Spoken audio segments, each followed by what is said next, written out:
আসসালামু আলাইকুম। আল্লাহর রহমতে আমি ভালো আছি, আলহামদুলিল্লাহ। আল্লাহ আপনাদেরকেও ভালো রাখুক। আমি ঘরে টুকিটাকি কাজ করব আর আপনাদের সাথে একটু শেয়ার করব। আমি এখন টেবিলটা সুন্দর করে পরিষ্কার করে ফেলব। সকালে উঠে আমি টেবিলটা পরিষ্কার করে ফেলব। ঘরের কাজ একটু একটু করে করলে না অনেক কাজ, তাই সময় নিয়ে করতে হয়। তাই আর আস্তে ধীরে কাজ করলে কাজটা সুন্দর হয়, দেখতেও ভালো দেখা যায়। এখন আমি টেবিলটা সুন্দর করে পরিষ্কার করে ফেলবো, গ্লাসটিও ধুয়ে ফেলছি। এখন এইটা টেবিল ক্লথটা বিছিয়ে দিব। টেবিলটা পরিষ্কার করে আমি কাপড়টা ভিজাইতে দিব। কাপড়টা ভিজা হলে আমি বেসিনটা ওই পাশে ধুয়ে ফেলবো। এই পাশের কাজটি আমি আগে কমপ্লিট করে ফেলবো। আর বেসিনটা না সাথে সাথে না ধুলে না বেসিনটা একদম ময়লা, দেখতে ভালো দেখা যায় না, হাত ধুলে ভালো লাগে না। জন্য আমি এটা আগে ধুয়ে ফেলবো। এই টুকিটাকি কাজ করতে হয়, ঘরের অনেক কাজই থাকে। আমি এই বেলকনিটা সুন্দর করে পরিষ্কার করে ফেলবো। এটা আমার ফুলের টপের এইটা, আমি এটা এখন এটার সাথে না আমি এইভাবে আমি এই পর্দাটা বিছিয়ে দিই। পর্দাটা ময়লা হলে ধুয়ে ফেলি, তাহলে আর আমার কাঠটা নষ্ট হয় না, দেখতেও সুন্দর দেখা যায়, কাঠটাও ভালো থাকে। আমি সব সময় এভাবে বিছিয়ে রাখি। কদিন পর পর এইটা ধোয়া যায় আর কাঠটাও ক্লিন থাকে, আর ধুলাবালিটাও কম হয়। আর ঘরের ভিতরে ধুলাবালি হলে না দেখা যায় ভালো লাগে না, নিজের কাছে ভালো লাগে না। আমি এখন এটি সম্পূর্ণ গুছিয়ে ফেলবো।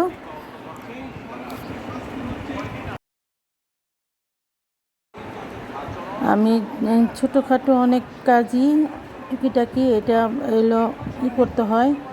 এটা করে আমি সব কাজ সম্পূর্ণ করে আমি অন্য কাজ করব।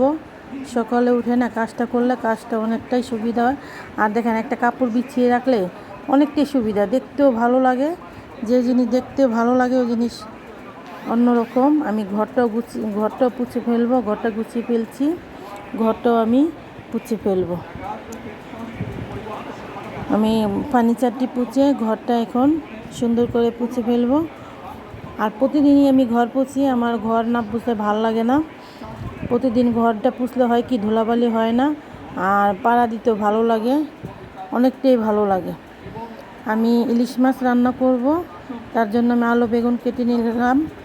আর ইলিশ মাছ দুটো আমি বের করে নিলাম। এই ইলিশ মাছ দুটো আমি আজকে রান্না করব, আলু বেগুন দিয়ে আমি রান্না করব। আলু বেগুন দিয়ে ইলিশ মাছ রান্না করলে না অনেকটাই মজা লাগে, ভালো লাগে খেতে। আর মাছটা আমি সবসময় মাছ ভেজে রান্না করি। আমি মাছটা মাখিয়ে দিলাম, এখন আমি মাছটা ভেজে ফেলবো। আমরা সবসময় মাছ ভাজা খাই, কাঁচা মাছ ভালো লাগে না, আমার বাচ্চারাও খায় না, আর আমারও পছন্দ না। আমি এই জন্য মাছটা ভেজে রাখি। ইলিশ মাছটা ছোট হলো, অনেক তেল ছিল, আর মাছটা না অনেক ভালো ছিল, মনে পদ্মার মাছ জানি না, তারপরও মাছটা গোল ছিল, অনেকটাই ভালো ছিল। একেবারে চুলায় ধোয়ার মাঝেই অনেক তেল বের হয়েছে মাছটা। আর আমি একটা আচার বানাবো, আচারের মশলাটা আমি ভাঙিয়ে নিচ্ছি।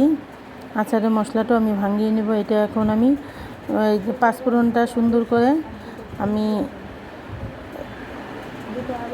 ভেজে পাঁচফোড়নটা আমি করে নিব। আমার না গ্যাস শেষ হয়ে গেছে, তার জন্য আমি কুকারে আমি এইটা ভাজলাম। ফোড়ন আর শুকনো মরিচটা আমি কুকারে ভেজে নিলাম। গ্যাসটা শেষ হয়ে গেছে, আনতে দেরি হয়ে যাবে, তার জন্য আমি এইটা কুকারেও ভেজে নিলাম। আমি কখনো কুকারে রান্না করে খাই না, কুকারে রান্না আমার কাছে ভালো লাগে না, একদমই ভালো লাগে না। আমি যতটা পারি করে খাই। আর এই যে ভাজা হয়ে গেছে, আমি এটা এখন ভাঙিয়ে নিব। আমি একটু ছাদের রুমে যাব, ছাদটা পরিষ্কার করব আজকে। ঈদ সামনে, আমার ছেলে আবার ছাদে উঠবে, তার জন্য আমি ছাদটা রুমটা সুন্দর করে পরিষ্কার করে ফেলবো। আর ছাদ না ঝাড়ু দিয়ে না রাখলে ভালো লাগে না।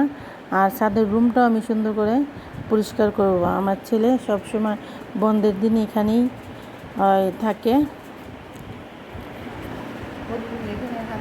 এইখানে পড়ায় সময় কাটায়, আড্ডা দেয় আমার ছেলে। আমি ওখানে ওই রুমটা এখন পরিষ্কার করে দিব, ঈদ আসছে। ওই রুমটা এখন সুন্দর করে ক্লিন করে ফেলবো। মানে বন্ধের দিন ওর বন্ধু বান্ধব আসলে এখানে আবার ওরা বসে আড্ডা করে, বাহিরে খুব যায়। বাহিরে ওর পছন্দ না, আর যতটা পারে ঘরে সেফটি থাকে, আর বাহিরে একবারে পছন্দ না। আমি এর জন্য ঘরটাও পরিষ্কার করে ফেলবো আর ছাদটা পরিষ্কার করে ফেলবো।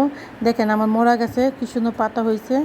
আমি বলছিলাম না ইনশাল্লাহ যদি আল্লাহ বাঁচায় রাখে এই গাছটি আবার তাজা হবে। দেখেন সবটি গাছ আবার ফিরে পাতা হচ্ছে, আর কিছুটা গাছ মরে গেছে, কিছুটা বেঁচে গেছে, আর সবটি গাছে পাতা হচ্ছে, দেখতেও ভালো লাগতেছে আমার কাছে।